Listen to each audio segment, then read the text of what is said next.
All right, my panel might be a little loose, but trust me, it is not loose on Capitol Hill this week. Quite tense as it relates to health care. Joining me this week on Wasington Watch, Robert Traynham, host of Roll Call TV on the Comcast Network.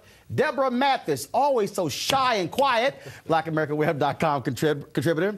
A newbie to our panel, Michelle Bernard, MSNBC contributor and president of the Independent Women's Forum. And my dog, the Black Eagle, Joe Madison, talk show host on SiriusXM Radio. Folks, welcome to the show. Thanks. Good to see you. We'll try not to haze you too much, Michelle. We always do that the first time.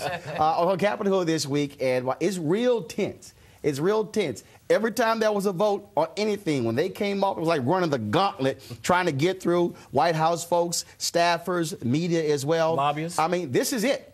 I mean, probably when it comes to Sunday or Monday, depending on when the vote is, but Robert, this is it. This is it. This is it politically. This is it policy-wise. This is the moment that everybody's been talking about. Republicans and both Democrats are nervous because, frankly, Republicans are nervous that it may pass. Democrats are nervous that it may pass. And the reason why is because there's a lot of ramifications on this, both from a political standpoint, but also from a policy standpoint. But, Deborah, the Democrats are also nervous that it will not pass because, look, you can talk all about people being scared about their jobs, but if it doesn't pass, their base will be up in arms, and I think there'll be even larger bloodbath if Democrats don't pass health care. Well, somebody is going to lose and lose big in this situation.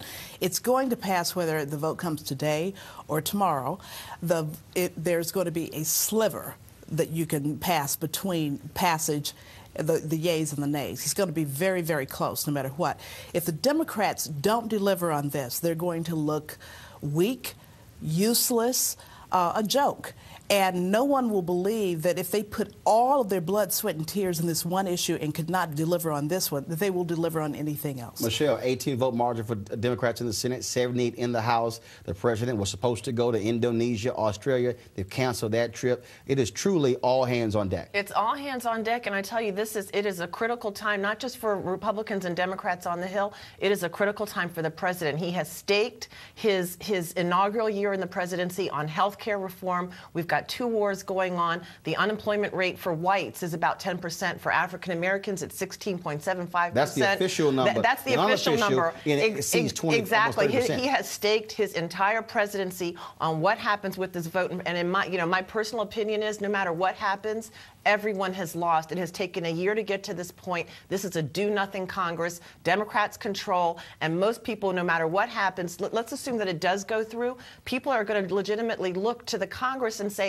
if this is how you were going to do it, let's say they use the slaughter rule, why on earth didn't you do it a year ago? Why have we been talking about health care instead of unemployment for the first 12 months of this man's presidency? Yeah, but you know what, Joe? 32 million don't have insurance. Trust me, they are not going to say we lost. Absolutely, and the reality is, I guarantee you that this time next year, if it wins, it won't be about did it win by 2, did it win by this number, this margin.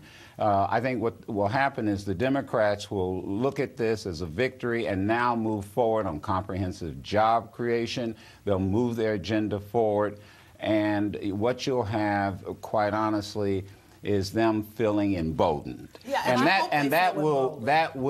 think that is what you'll see, them being emboldened. But Roland, let's talk about the unfortunate truth here. The unfortunate truth is that 52%, according to the Wall Street Journal poll, NBC poll, of Americans do not want this health care bill, at least a little bit that they understand. 52. So having said that, but wait a minute, so having understand that if in fact this does pass today or tomorrow, the Democrats have a hard sell to the American people that say, wait a minute, we did this in your best interest, even though you may not like this, you're going to have to pay for this, but also B, you're going to have to understand this and the ramifications of that. That's a really big deal. That's not the way things generally work. Theoretically, you would think that's the case. But the way we are as human beings, once something is done, we kind of buy into it. No, we get into it and we accept it. Let me tell you. We have to pay for this. Wait a minute, but and here's going to be a lot of pain. You are not going to have 30. The only people who say we don't want this are people who what? Have insurance. Joe, that's a good point. Can I just raise one point? I'm here, and let me respond to that. As the newbie, I'm just going to inject myself into this. She tried to guilt trip. Let me talk. As the newbie, I am going to inject myself into this because the country is 50-50. If you look at this from the perspective of the president and from the perspective of a Democratic Congress, everybody's looking to get reelected, whether it's in November or in 2012, and they have forgotten the people who put him him in office. It's not the far left wing of the Democratic Party. They're going to be upset with the president no matter what because there's no public and the same option. as the far right. And the far right is going to be upset. Right. So if you look to the center and you look to independents, it's not that they don't want health care reform. They want their members of Congress to be able to say that they voted on a bill that they read, that they know what it means, that they know what it says. If I'm black, I'm thinking about this from the perspective of African Americans. Regardless of what you think about this, Medicare Advantage, nobody's talking about what's our stake in this. Medicare Advantage is going to be cut. They're cutting billions of dollars out of it. Who does that hurt? African Americans and Latinos. Nobody's talking about that. Everybody wants to shove the bill through and talk about what and forget about what the unintended consequences are for